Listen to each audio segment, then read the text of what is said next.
So when you're not afraid to kind of share mistakes with people and lived experiences with people because you want them to be able to learn from it and do better, or you want them to understand something that maybe you have a unique perspective on because of what you've read or because of your experiences, and you're willing to share it, not in like a preachy way, like do this or do that, but more of like, hey, here's something I noticed because I screwed it up, or here's something I experienced because it was, incredible. And so I think when you share things that way and you add a little bit, you try to add a little bit of humor or sarcasm.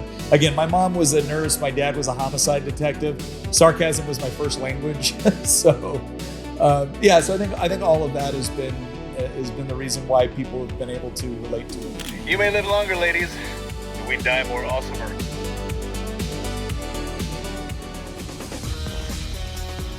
Ladies and gentlemen, do you need wisdom on issues that confront you every day, like economics, like politics, like Christianity, like cultural issues, like parenting, even lawn care? What do you do about lawn care? We're going to tell you here on the I Don't Have Enough Faith to Be an Atheist podcast and radio program today on the American Family Radio Network and other stations around the country. In fact, let me start with a clip. I want to know if you know who this guy is. He's going to give you some really good parenting advice on how to bring up daughters. Here it is. 3 things I learned raising daughters. First time I found out we were having a little girl, I went to 2 people for advice. The first person was my wife, Tina, because she's a girl. Figured she might know some things. She did. Second person was a guy I knew in the military who was, well, putting it mildly, probably the biggest man whore I'd ever met in my life. So I went to him and said, how do I protect my daughter from someone like you? And being a good sport, he smiled and said, well, tell your daughter you love her, because if you don't, someone who doesn't will, and she'll believe him. So armed with this wisdom, I attempted to do 3 things with raising my daughters. 1 was make sure they always knew that daddy loved them, that daddy would tell them the truth, and that no matter what, they could tell daddy the truth. And I find what this helped create was young women that had a high expectation for love, respect, and honesty. And that goes a long way from preventing the wrong sort of guy from getting a foothold. Also, I taught him how to shoot, just in case. Ladies and gentlemen, who is that man with the great wisdom? Well, he is a former Green Beret and a former member of the Virginia House of Delegates for over 10 years.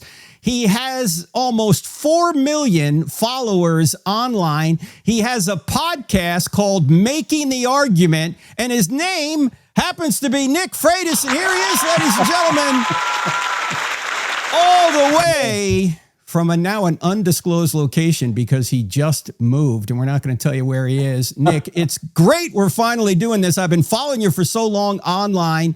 You are a blessing. How are you? Oh, I'm doing great. And same. I've been following you, watching all your stuff. You're part of our Sunday ritual in many cases. So it's an honor to be here. Well, Nick, this is a largely a Christian audience. They always want to know, like, where did you come from and how did you become a Christian? Let's start right there. So I was raised in a Christian household. My mom and dad got divorced when I was about 3. And so my dad lived in Southern California. I lived with my mom in Northern California. I'd spend the school years with my mom and the summers with my dad. And, again, I can't remember any time where I didn't, I wouldn't have called myself a Christian, but it wasn't until probably 5 or 6 years into the military. I was married, had a couple of kids, and I met a couple of different guys within the military who really exemplified to me what it meant to be a strong, masculine Christian. To take their faith very, very seriously, but also to take their duties and responsibility as men very, very seriously. So for me, it was that time where I found guys that I could depend on in a physical fight, and that really encouraged me to lean back into my responsibilities as being a man for God, a husband for God, and a father for God. Now you had a couple of combat tours in Iraq. Is that right? You were a Green Beret. Yeah. What years were they? I was there in 2006 and again in 2008. So you were there for the surge in 2006? Yeah. I was a little bit farther north. I was around the the Beiji area in 2006, and then Taji just north of Baghdad in 2008. Yeah, thank you for your service. That's it was my honor. You too. Well, yeah, but I was in the Navy, which stands for Never Again Volunteer Yourself. You were much smarter than I was. Um, so you got married very young. Mm-hmm. You married Tina very young. You've already got one child married now. Yeah. And you're about to become empty nesters almost. And you're a young man. You're only 46 years old. You started young. And the generation that's much, the current generation, the marriage generation, they don't want to get married till much later. So what do you have to say to that? That's one of the things Charlie Kirk and I were trying to figure out. How could we get the younger generations to value marriage and family? Well, and I think both you and Charlie have done a really good job of that. Here's what I said. I had another reel that I did spur of the moment that went viral, and I didn't expect it, like 25 million views. And I talked about getting married young. And the thing that I said is like, I'm not telling anyone they got to get married young. I'm just saying that's what I did. And I said, the worst advice people give to young people is they say, oh, go live a little, go out and have some adventures and go live some life and then settle down. And I said, if that's your view of marriage, you honestly don't understand what it's supposed to be about, and you're robbing yourself of something that could be incredible. I didn't want to build a life and then add someone to it. I wanted to build my life with her. And I sure as heck didn't want to go out there and have a bunch of random hookups with a bunch of people that didn't care about me and that, quite frankly, I didn't care about. I didn't want to bring that kind of baggage into my marriage. I found the one, God be praised, I found the woman I loved in high school, convinced her to marry me against all of her better reason. And now we've been married for 27 years. And what I tell people is the Hollywood narrative of what marriage is and the Disney version of what marriage is. It is not the biblical version of what marriage is. And when you really trust what the biblical version is and you embrace that, you will be shocked how God will bless imperfect yet faithful attempts. But there is something so incredible about going through life with somebody, starting out early, facing those challenges, having no money, like you're just going through all of it, and then being able to build this life together and raise your kids together. And now we're at a point right now where, again, our oldest is 23 and married. Our son is in the Army at Fort Campbell, and our youngest daughter is 18, graduated high school last year. And we've been through so much together. And I absolutely know beyond a shadow of a doubt that if we lost everything tomorrow, it would just be time to rebuild it together. And that kind of assurance is something that is, it is truly special. And I think it's what God intended within our marriages. And we allow popular narratives about hookup culture and about this idea that all the excitement is before marriage and getting married is settling down. My marriage has not seen its best days.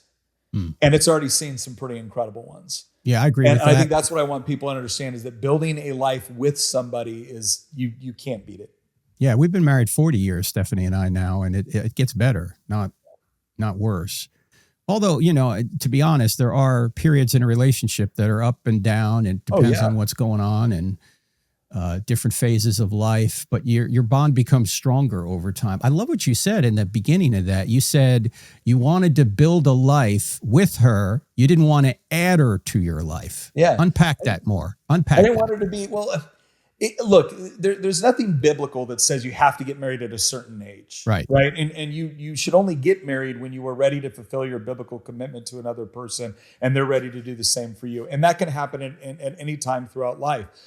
The reason why I really appreciate that it happened for me early on was because we weren't bringing in a bunch of baggage. There weren't a bunch of, expectations that have been crafted either through relationships with other people or through other professional expectations or whatever it was. We went into it knowing that we were young, that we were poor, that we were going to have to figure a lot of things out as we went. We were both committed to Christ. We had faith that Scripture was correct. And so the rest of it was about figuring those things out. And we made all kinds of mistakes. And we had difficult times. I mean, got married at 19, 20. Both of us came from broken homes, moved across the country to a place that neither of us had any friend or support network in. I was in the military, so that doesn't always have the best, divorce rate. So we had to figure, we didn't get lucky. We had to figure things out. But we knew where to go for advice. We knew where to go for guidance. And we did the whole, what I like to call the Cortez commitment, right? We burned the ships. There was no exit strategy for us.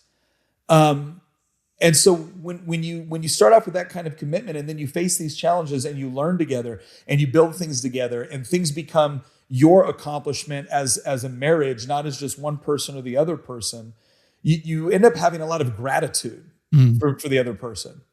And you end up learning, sometimes the hard way. I had to learn the hard way how to lean on each other's strengths and acknowledge the areas where you need to improve. You combine all of that, it's an incredible experience. Ladies and gentlemen, you can see why Nick Freitas has 4 million followers, because he has biblical wisdom that he can put in a very pithy way. He also has a fun way of telling people that they are wrong. And we're going to talk about that right after the break, so don't go anywhere. You're listening to I Don't Have Enough Faith to Be an Atheist with me, Frank Turek, back after the break.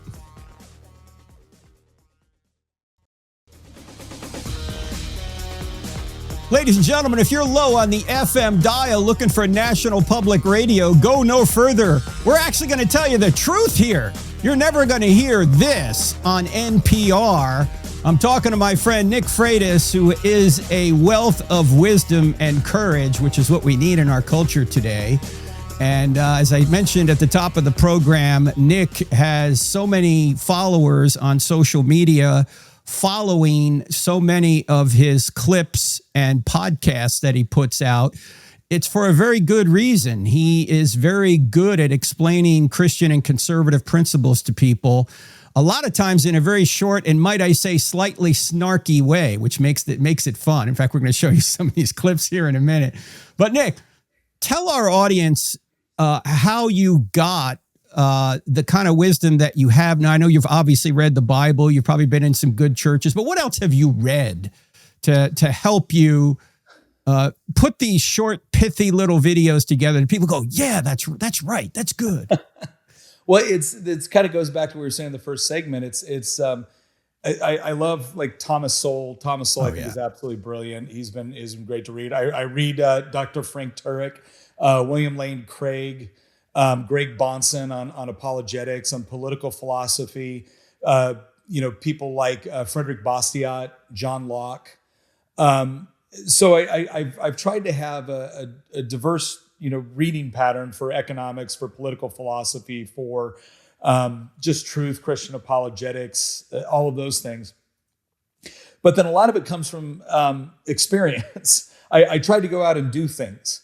There's one, I don't know if you're familiar with Alex Hormozy. He's an interesting guy, but somebody was asking him about, well, how are you successful at X, Y, and Z on social media? And he goes, well, I went out and did things, and then I talked about it. And so, again, when you get married at 19 and 20, that gives you stuff to talk about. When you homeschool and raise 3 kids, that gives you experiences to talk about. When you go to war, or you go through Ranger School or Sniper School, or you serve in the legislature. And so, I tried to do a lot of things, and I learned a lot of lessons the hard way. One of the biggest lessons I learned is that I thought it was my mission in life to pick a good and noble mission and then invite God to join me. Mm. And then I realized the hard way that actually you're supposed to ask him what to do. Mm-hmm. So when you're not afraid to kind of share mistakes with people and lived experiences with people, because you want them to be able to learn from it and do better, or you want them to understand something that maybe you have a unique perspective on because of what you've read or because of your experiences, and you're willing to share it, not in like a preachy way, like do this or do that, but more of like, hey, here's something I noticed because I screwed it up, or here's something I experienced because it was, incredible. And so I think when you share things that way and you add a little bit, you try to add a little bit of humor or sarcasm. Again, my mom was a nurse. My dad was a homicide detective. Sarcasm was my first language. So I think all of that has been the reason why people have been able to relate to it. Where in California was your dad a homicide detective? Because we have a Los friend, Angeles. as you may know, J. Warner Wallace in Torrance, California. That's where he was. Where was your dad? Los Angeles. He was. He was right in that same area. Yeah. He was worked the beat for 12 years in 77th Division, and then served as a homicide detective and eventually robbery homicide. Are you the product of California public schools? Partially. Okay. I went for elementary school, I went to public school, but I had my grandmother as a teacher in fourth grade in a All small right. little rural area in Northern California. And then I went to a very small Christian school because a bunch of parents got together and they wanted a Christian school option, but they needed something they could afford. And so they kind of got together, pooled resources and started one. And to give you an idea how small it was, my graduating class was 27. You're graduating high school class? Yeah, 27. Wow. Okay, so you turned out okay. You weren't a product of the big machine out there. No, the machine lost a hold of me after fifth grade. I got it. All right. Now, you were in Virginia politics for 10 years, the House of Delegates there. Why did you decide to get out? It was time to go. I mean that very sincerely. When the first time I got asked to run for office, I said no. I didn't feel like I had lived in the area long enough. I didn't feel like I was being called to run. And so I said no. Mm-hmm. And then the second time was very different. And we did feel like we were called to jump in on what was going to be a difficult race. I was taking on a 14-year incumbent who was also of the same political party as I was. And he decided to retire. And so that first election, I just kind of walked in unopposed. That never happened again. But I served there for 10 years and it was an honor. I got to represent James Madison's district. Really? I hope I made a positive impact for my constituents and certainly for my beliefs. But it got to a point at 10 years where God was really blessing what we were doing in this area. There was a lot of people out there was a ton of young people that were asking for advice on marriage and on faith and on family. And we were getting the opportunity to go all over the place and talk about these things. And it wasn't fair to my constituents. I could either keep getting on planes and flying all over and talking about these things and doing the work we were doing on social media, or I could be the sort of delegate that could really pour into my constituents. And it got to the point where I said, all right, I'm having a hard time managing the schedule and doing both of these jobs effectively. Am I supposed to just schedule better? Am I supposed to give up one or the other?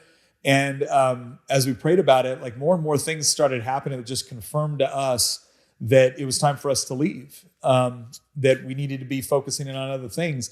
And one of the biggest blessings was we got to find someone that we knew would do a great job as a replacement. And I got to endorse Karen Hamilton. Karen and her husband, Cameron. Cameron, who is hopefully, God willing, going to be a director of FEMA here pretty soon. He was serving as interim director. Great people, wonderful family. And that was kind of like our final confirmation, was that not only was God calling us into something else, but he made the replacement very, very obvious. And now she's serving in the Virginia House of Delegates and doing an incredible job. Now, didn't you almost beat the current governor of Virginia in a race? It's too bad you lost by a whisker, but she's a disaster right now. Yeah. And was that a Senate race? What was that? It was a House race for the House of Representatives. Okay. And interestingly enough, I did not want to run that year. 100% did not want to run. And again, it was one of those things that we prayed about, and I did the whole Gideon thing. I'm like, all right, God, I'll do it, but you got to make it obvious. Well, he did. He made it obvious. And on election night, we were winning, and the next morning we were winning. And I kid you not, a thumb drive that had been mislabeled in the bluest county in the district showed up with 15,000 votes, and we lost by less than 2 points. So it was a bit of a heartbreaker, and people were like, why don't you challenge it? It's like, well, technically they didn't break the law. Like I can try to challenge it in court, but I don't have the money. I'm not a wealthy guy. This is the same time that Donald Trump was challenging a lot of things in court as well. And so we barely lost that race, and it was a heartbreaker. But I'll tell you something. It taught me and my wife a very important lesson, because that was very hard on our family. I had to quit my job and get a new one that would allow me to campaign full time. And when we lost, we're like, what was the point of this? Like, why? We didn't want to do it. We knew it was going to be a really hard race. Then COVID hit and made it really difficult to campaign. But here's what happened. During COVID, we had to put everything online. That's where we started the podcast. That's where we started a lot of things that we're doing. That's where I met certain very influential people that help us get a start. It's where I met my business partner. It's where I met my research assistant. It's where I met our video editor. So it was fascinating how 2 years later, when everything that we were doing on social media was really blowing up, I'm looking around the table and I was like, oh, I had to run to meet all the people that God was lining up for me to do the next thing he wanted me to do. But I had to lose in order to do it. And it was a very humbling event because I had to repent of a pretty bad attitude I had that God had pulled me into something and then it didn't work out the way I thought it would. And I felt like he had let me down. It was like, oh my gosh. So yeah, I'm very familiar with the current governor of Virginia and got very close, but God had a plan and I 100% trust that there was a reason for it. There's always a ripple effect we often don't see till later. And sometimes we don't see it until eternity. Yeah. And there were huge ripples out of that. But it is a wonderful thing when you go through something and it doesn't work out the way you wanted, but it ends up turning out so much better because I ended up learning that if God had shown me 2 steps ahead, I never would have done it. Sure. If he would have said, hey, you're going to run, but you're going to lose, I'd be like, well, then I'm not running. Yeah, of course. But man, I'm so glad that it happened the way it did. I grieve for Virginia right now. But I know that there's a reason why that's happening in Virginia as well. And so it's that peace which surpasses all understanding that you can't fully appreciate until you've gone through something you didn't anticipate. And he gives you a glimpse of why you went through it. And that allows you to trust him all the other things you go through. What would you say is one of the top lessons you learned by being a delegate for 10 years?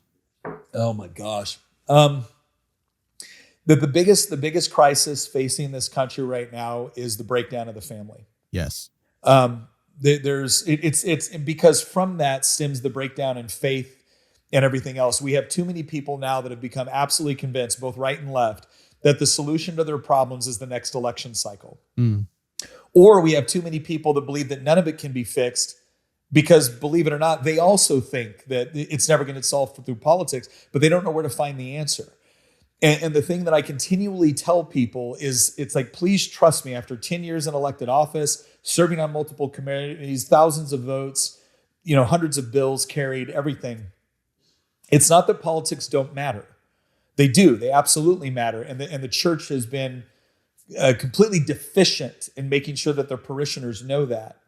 But if you want to save the country, godly men and women, becoming godly husbands and wives, becoming godly mothers and fathers and raising a generation to do the same, you show me a country comprised of that, and I'll show you a country whose politics you probably don't have to worry about. So we have to fight 2 fronts right now. We have to fight multiple fronts. One of the fronts is politics. We have to stay engaged in politics. But we have to, once again, remember that if you had Christian men and women having big families, right? This is a numbers game. Politics is a numbers game. There's no reason we should be losing when we have more kids than the other side does, except for we hand our kids off to be educated by people that disagree with us theologically, philosophically, politically, socially. Morally. And then we wonder why our kids are confused when we try to raise them one way and every system that we turn them over to tries to raise them in a different way. So that's what I want people to understand. Politics is important, be engaged in it. But if you're so engaged in politics at the expense of what's going on within your own marriage, within your own family, within your own children's worldview, then you're fighting a war of attrition you'll eventually lose. James Madison, no, it wasn't James Madison. It was John Adams who famously said our Constitution was made only for a religious and moral people. It is wholly inadequate to govern any other. We need moral people for government to really work well. People of faith. We're going to talk more with the great Nick Freitas right after the break. You're listening to I Don't Have Enough Faith to Be an Atheist on the American Family Radio Network and other stations around the country. We'll be right back. Could you answer this question? Why doesn't God let everyone into heaven? Or do all religions get you to heaven? Well, Frank Turek can, and now you can. Watch him tackle the toughest questions from his latest college tour appearance. See real students challenge Frank, and watch how truth stands up under pressure. Subscribe to our Cross-Examine YouTube channel right now to watch. That's Cross-Examine, 2 words, on YouTube, and sharpen your faith for the real world.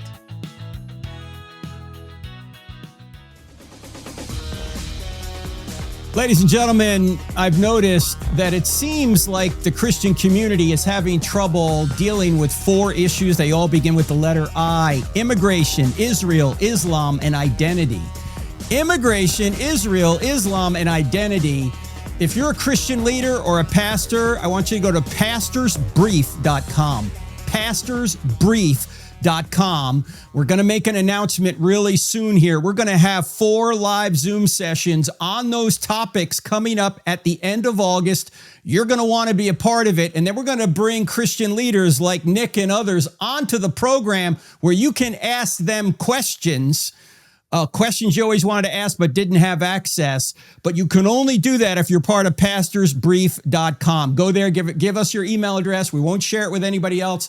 We're going to send you an email. So this is going to be by invitation only. Pastorsbrief.com. Check it out right there. And it's going to be not just me, but Lucas Miles of TPUSA, Jason Jimenez, another colleague of mine. We're going to be leading those 4 Zoom sessions on those topics. So I hope you can be a part of it. Again, pastorsbrief.com. Let me go back to my friend Nick Freitas, who is doing some great work online. And also, by the way, Nick, you can get them to come to your organization and speak. Nick, how do they do that if they want to? They want to have you speak somewhere. What do they do? Yeah, you just go to booking@nickjfreitas.com. Oh, okay. Beautiful. We'll put that in the show notes too, ladies and gentlemen. So if you want to bring Nick to your church, your organization, whatever it is, he's going to come and he'll probably be armed. I'm just letting you know. All right. So he'll keep everybody safe. Nick, give us a couple of lessons you learned that people probably can only get by being in a situation you were in. That's in combat in the military, but at least they can hear lessons you learned personally. Give us a lesson or two that you want people to know about. One of the things I actually talk about this in my book, The Man Book, and it's about knowing what you're willing to die for. Because I think everybody wants to think that in the right moment, they would do what was necessary to protect their family or defend their faith. And one of the things I try to get across that I learned in combat is that it's all fine and good to have that mentality, and you should have that mentality. But you should be striving to actually develop the necessary skills and capabilities to live for your faith, live for your family, not just die for them. One of the jokes I say is I've met people before that said, Nick, I would die for my family. And I'm like, yeah, you probably would pretty quick. You want to live for them, which means you need to develop the necessary capabilities and skill sets. Doesn't mean you got to be a professional warrior. Doesn't mean you have to be a professional fighter. Doesn't mean any of that. It just means that you should take that role and responsibility seriously, whether you're a soldier or whether you're just a man, or definitely if you're a husband or a father. You have a responsibility to protect and provide. And one of the things that combat really put into focus for me was this idea that you were making decisions that could get yourself killed or could get other people killed. And taking the various skill sets and responsibilities associated with that function was very important. And it translated outside of combat. And so that's the thing I would ask people to consider is when you look through your life and like, what am I really willing to die for? And what am I really willing to fight for? And how useful would I even be in such a situation?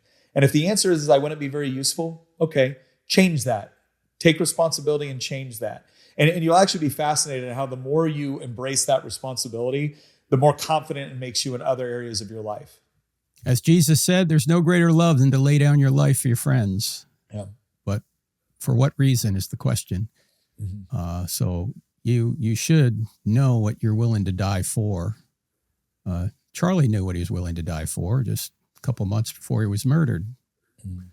He knew that he wanted to be remembered for his faith in Christ. And he is, thankfully. Nick, this is going to be a fun segment we're going to do here, a couple of segments. I want to bring up a number of topics, and the topics are such that I want you to just pick one thing you wish people knew about this subject, because there are so many subjects out there that people think they know, but they don't. And if you could just correct thinking out there on each of these subjects, what would be the one thing that you would correct, or the one truth you wish they knew? Let's start with economics. Oh gosh. Scarcity is the natural state. You don't have to explain. You hear all these people say, why is there so much poverty in the world? Because that's the natural state. The question you should be asking is, why is there wealth? And then you should be asking, how do you actually develop the necessary skill sets and capabilities? How do you understand principles of economics so that you can be successful and so that you can help people? But this whole idea of like, oh, why is there so much poverty in the world? Because that's the way it is. So start off with that standpoint, that the natural state is poverty, and then you'll start asking the right questions on how you build wealth instead of just how do you distribute what already exists. What economic system best brings the most people out of poverty, and why? Free market capitalism. Why? And that seems counterintuitive with the popular narrative right now, but it actually, before you even get to the economics of it, you have to get to the morality of it.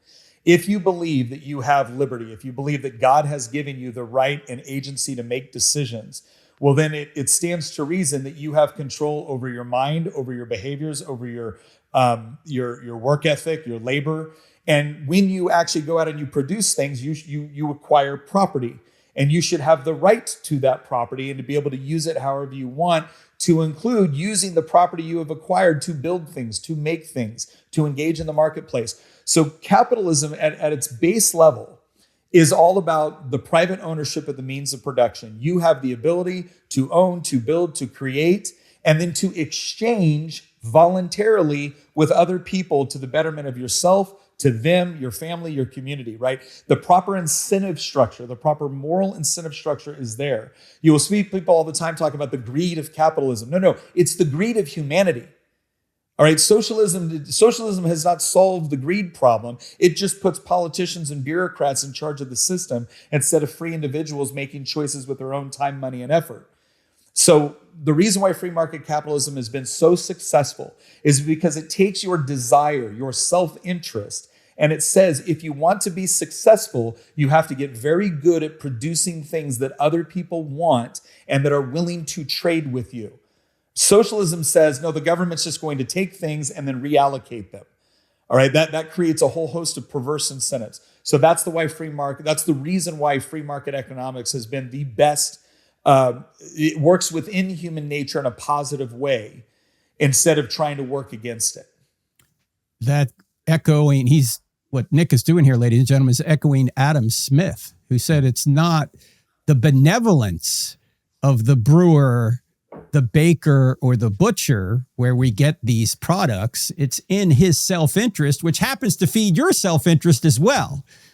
It's the invisible hand that somehow, when people are working in their self-interest, they actually help other people. Yeah. It's amazing. Well, and the beautiful thing about that is that what it does is it teaches gratitude. Because if I work really hard and I exchange with you, well, then it's not that I exploited you to get what you have or to get your money. You valued what I produced more than the money you gave me for it. I valued the money more than the thing I produced. Both of us are better off through the exchange. Well, you add that up, and now you have millions of exchanges every day where both parties are better off based off of the unique things they contributed to the transaction. That's what you want. That's the sort of system that you want. You have a great video this week talking about the fact that Elon Musk is a trillionaire, and there are many people who are envious of this and upset. Can you give us the essence of what you said in that video? Because it's very well done. Essentially, when anybody accumulates wealth, the primary question you should ask is not how much wealth they have, it's how did they get it, right? And the bottom line is Elon Musk's wealth, his $1 trillion, it's not in his checking account, right? It's built in. 99.9% of his wealth is contained within the businesses that he has that people voluntarily exchanged for. People voluntarily work for Elon Musk. He didn't force anybody to it. People voluntarily bought Teslas or Starlink. They voluntarily invested in his companies. And it not only made him very wealthy, it made thousands of people very wealthy. He employs something like 150,000 people, right? So everyone is better off through these transactions, right? The contrast, the people that are mad at him, what do they produce? Bernie Sanders has created one millionaire himself. Right? Elon Musk created 4,400 in one IPO. So that's the part is, again, it's this mindset of stop looking at the wealth that exists with respect to this one person and now start asking the question, how was it actually accumulated? Did he get it through voluntary cooperation within the marketplace? Or did he get it by conquering? Did he get it by stealing? Did he get it by manipulation of the tax code? Did he get it by setting up a Leering Center in Minneapolis and defrauding the U.S. taxpayer? right? Yeah. Like, how did you get the money is ultimately and morally more important than how much money you actually have. Now, to be fair, Elon did get some tax breaks with Tesla early on. He did. But And the government in their climate change hysteria, where they were trying to hand him money so he could solve the climate change problem, which of course it didn't do because there is a problem. The people that are most mad about Elon Musk getting a government loan are the people that championed the government giving those loans. And you know, they didn't get mad about Solyndra taking out over $500 million and then just losing it. They didn't get mad at these other companies that did it. They got mad at Elon Musk for doing exactly what they wanted him to do with the money and then paying back the loan 9 years early and paying a bunch of interest and fines to pay back the loan early. Like, I don't support the government bailing out companies, giving out loans. I don't support the government do that, but the left does. So why are they so mad when somebody did it, used the way it was intended? And in any other instance, this would be the case that they would hold up to say, look, the program works. But they're not doing that because they hate Elon. And that's how you know it's not about the program working. It's not about the environment. It's not about being intellectually consistent. Insofar as you are a benefit to them, well, then they will praise you whether you succeed or fail. And insofar as you are not a benefit to them, it doesn't matter how much you succeed or how many people benefit, you're the enemy. And that's what you see manifesting right now with Elon Musk. I think it also has to do with the fact that he kind of flipped politically. Actually, I don't think he moved much politically. I think the left went so far past him that he said, there's no way I can support the left anymore. I'm going to support the conservatives or the moderate conservatives like Trump. And the left is completely lost their mind because Elon has flipped. Yeah. Agree? Well, Elon believes in private property rights. He believes in freedom of speech, right? And these are things that the left no longer believes in. And I mean, if he was still, though, on the other side of the aisle, they'd be applauding him, but they're not. They gave George Soros the Presidential Medal of Freedom. George Soros did not become fabulously, I mean, he did it legally, but he did not become fabulously wealthy by employing hundreds of thousands of people. He did it through currency manipulation. Yeah, and he's not for freedom either. So to give him the Medal of Freedom is a complete oxymoron. Yeah. We're talking to the great Nick Freitas, and we're going to put all of his websites in the show notes, his YouTube channel and his Instagram, his X and all that. And we're going to have another segment with him right after the break. Don't go anywhere.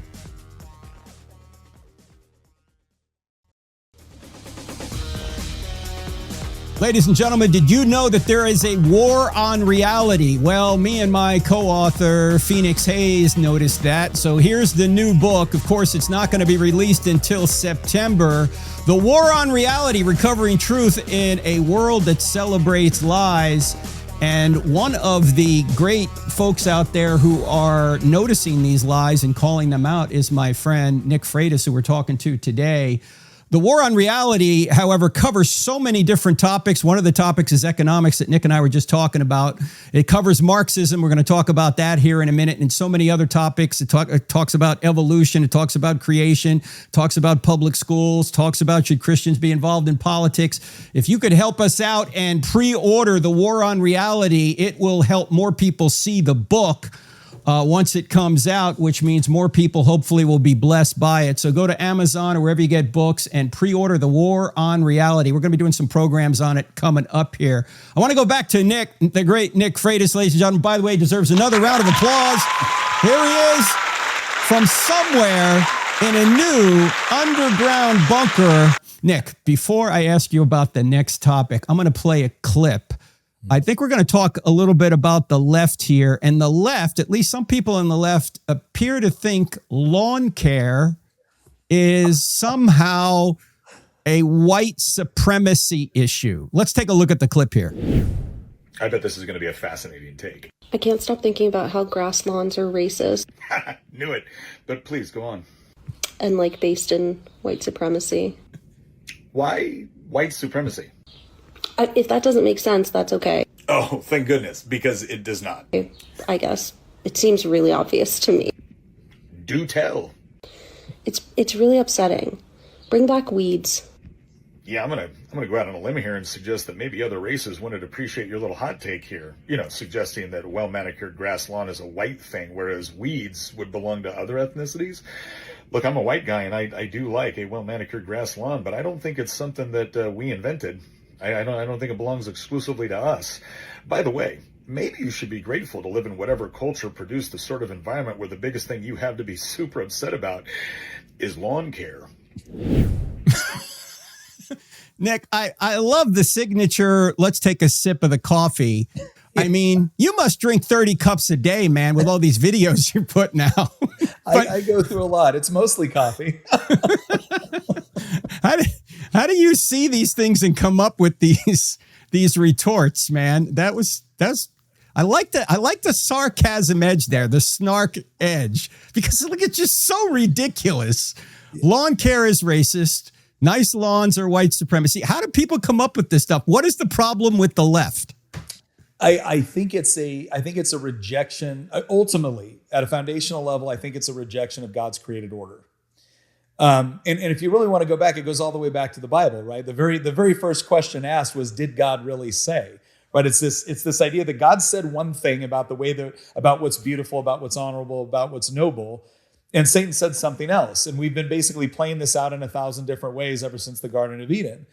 And so, especially, you see this especially with like the Marxist side of the argument, where you basically take anything that was considered normal or traditional, and now that's bad, right? Belief in God is bad. That's the opiate of the masses. Traditional marriage is bad because that is oppressive toward women and oppressive toward children. Monogamy is bad because it suggests exclusivity and property, right? So you go through all of these things and you just line it up. It's like, okay, Scripture says that this is the way that you're supposed to conduct your life. And then you have a lot of these leftist causes or leftist objectives, and it's the polar opposite. It's a rejection of all of those things. And on some level, it makes perfect sense. Because if you've decided that the way that you achieve utopia, if the way you achieve essentially heaven on earth is to be freed from any sort of restrictions on what you desire or what you would personally like to have or possess or experience, if Maslow's hierarchy of needs is the only moral criteria for what we achieve, well then, yeah, of course you would reject Scripture. Of course you would reject the Bible. It's chock full of things that you're not supposed to do in a created order. The real question here is it's one of truth. What's true? Because if the Bible's true, and I believe it is, if Christianity is true, well then obviously this is rejecting pretty much everything that we know within that. And if it's not true, well then of course you would commit it to the flames and try to recreate the world and morality in your own image. But what we find, and I think what most of human history, and perhaps especially the 20th century, should have taught us, is that rejecting God's created order in order to try to remake everything and to make ourselves the superior moral agents of the universe usually leads to a lot of famine, a lot of bloodshed, a lot of repression, and a lot of misery. And that's where we're at. Outside of that, it's a great plan. Yeah, outside of that, it's wonderful. Yeah, but I mean, again, it makes you see this within the critical theory side of things, where all of a sudden working out was white supremacy, and eating right was white supremacy, math, racist was white supremacy, and and again, part of that is a tactic. What there is they're taking something that our society generally recognizes. In fact, this is how they tell on themselves, Frank. And this is really important. The left holds up things like fascism or white supremacy. They claim that we're all a bunch of fascists, we're all a bunch of white supremacists. Well, if that were the case, why would you be holding up fascism and white supremacy as something to avoid, or as a pejorative that your entire audience is going to understand? It's because deep down they know that we don't want fascism, we don't want white supremacy. And so they take something, they take an argument that they don't like, they take an argument that they're not sure how to combat or defeat, and they attempt to taint it with an ad hominem attack, right? If I can take your argument and compare it to Hitler, well, then now I don't got to engage with your argument because you're Hitler. And it's so part of it is just a rejection of God's created order. Part of it is just a lazy debate tactic to try to avoid actually engaging with an argument. And when they can't engage in an argument, they sometimes resort to violence. That's what happened to Charlie. And the violence is not only something they resort to, it's an inevitable conclusion. I noticed this a while back, and what happened to Charlie solidified it for me. I said for the longest time, the left would call me a racist or a sexist or a bigot because I disagreed with them on tax policy. And I kept trying to engage with them. I kept trying to explain, no, this is not rooted in racism. It's rooted in my understanding of economics. If you want to demonstrate how my understanding of economics is wrong, by all means, attempt to do so. But why are you calling me a racist when nothing about what I'm proposing is motivated by racism? And what I realized is they're just trying to rob me of my moral legitimacy, right? If they can rob me of my moral legitimacy, no one needs to listen to my argument. But then something changed. They were no longer just calling me a racist or a sexist or a bigot, right? Somebody that the sort of person that society should ostracize. They were now calling me a fascist, a Nazi, and a threat to democracy. That's someone that society should punish and thwart and kill if necessary. And then you started seeing them do these things where all of a sudden, if you disagreed with them on transgenderism, you weren't just incorrect. You weren't just a transphobe. You were committing genocide. Well, if someone's committing genocide, what do you do in response? You violently respond to prevent what they're doing. So all of a sudden, they came up with these categories and called it violence so they could pretend that the violence that they meted out against you was self-defense. No, I'm not the aggressor. That person was speaking things that are violent. And so I had to stop them. So that's what they did. The first step was attempting to socially ostracize your ideas and you as a person through robbing you of moral legitimacy. The second step was creating a moral framework where they can now use aggressive violence against you and pretend it was self-defense. I know there's a lot you could suggest here, but if there was one thing you wish people who held this kind of view knew and changed their viewpoint, what would it be? They have to understand that they've bought into a fundamental lie. And that's difficult because when we think about the things that fundamentally define our worldviews, they're the things that we protect the most because they're the things that we associate with our identity. Right. Like my identity is found in Christ. If you attacked Christ or Christianity, that's something I'm going to hold on to and defend. Like what I would ask them to do, if they're even willing to listen, what I would ask them to do, and I would ask them, why is it that this belief is so fundamental and what evidence and proof do they have that it actually works the way that they suggest? Are they even willing to have that discussion? Are they willing to explain it to me? Because the moment they recognize that this doesn't have to be their identity, the moment they recognize that there is a completely different reality that they are welcome to embrace, it's the one that actually exists, right? It's the truth.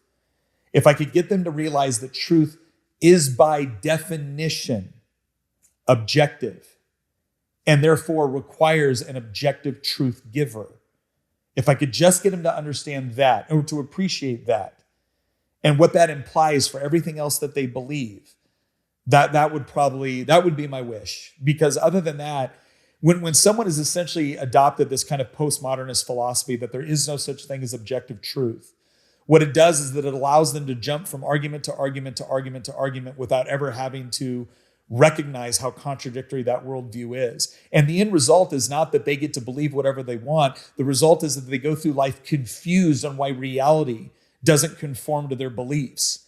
And it's a horrible place to be in. It's almost a form of psychosis where all of a sudden now, like, I can't make sense of the world. It will not behave the way I was told it should.